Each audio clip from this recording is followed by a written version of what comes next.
Hello, I'm Jeremy Searle, and today I'd like to invite you to consider with me a question of traffic congestion in the city of Montreal. The question of whether we have too much or too little traffic, or what kind of traffic we want, and what kind of traffic we want more of, and what kind of traffic we want less of. Very often people complain that there's too much traffic in the city, but generally this is rush hour traffic, suburbanites driving their vehicles into parking lots, doing nothing for the city economy by bringing those vehicles in, but clogging up the roads for the important vehicles that we want using our roads. What are those important vehicles? They're working vehicles, whether they be delivery vehicles, whether they be buses and taxis to get people around efficiently, whether they be, for that matter, police cars, ambulances and fire trucks that we want to get there faster. In each of these cases, having our working vehicles get around more quickly means a better functioning economy, a more successful economy, because of course now costs have been brought down. From the delivery point of view, for instance, it's quite clear that you would prefer not to have your delivery people working during those 6 hours of morning and evening rush hour, because it's simply going to cost you more to get the product to its destination. So the wrong kind of traffic slows down the economy, and for that matter hurts us all in terms of getting around more efficiently.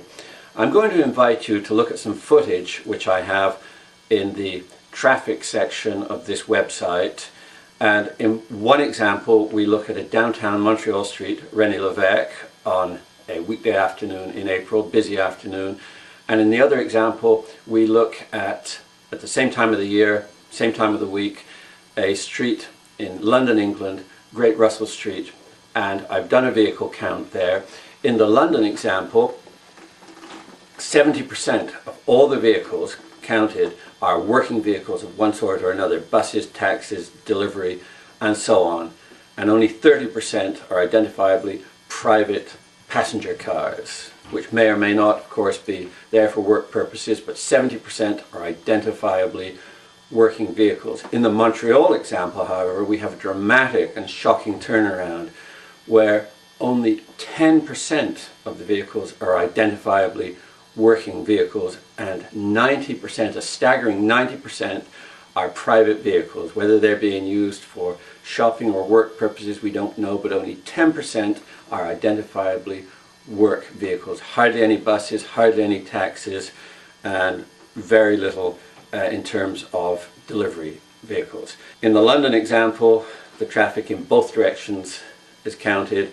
In the Montreal example, only the westbound traffic has been counted, because sometimes the eastbound traffic is simply not visible, blocked by the westbound traffic. The question of how we want traffic to move in our city, how it can be controlled, and what kind of traffic we want in our city is, of course, extremely important, both for ourselves as private motorists and for the economy of our city. And this is a subject I'm going to be getting back to, but in the meantime I would invite you to take a look at the footage I've mentioned and to consider whether you would prefer for our roads to be filled, mostly as they are now, with private vehicles during the daytime, or whether you would prefer, as I would, for the roads to be mostly taken up with working vehicles, spinning the wheels of our economy rather faster and making us all rather better off.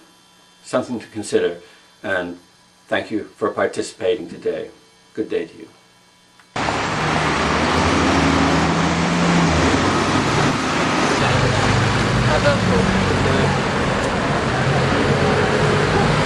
If you want to see, in each case, the full 5-minute comparison I've used, go to the index of the website here, check under traffic, Great Russell Square and René Lévesque, and you'll be able to judge for yourself. There you go. Thank you. Paid 100.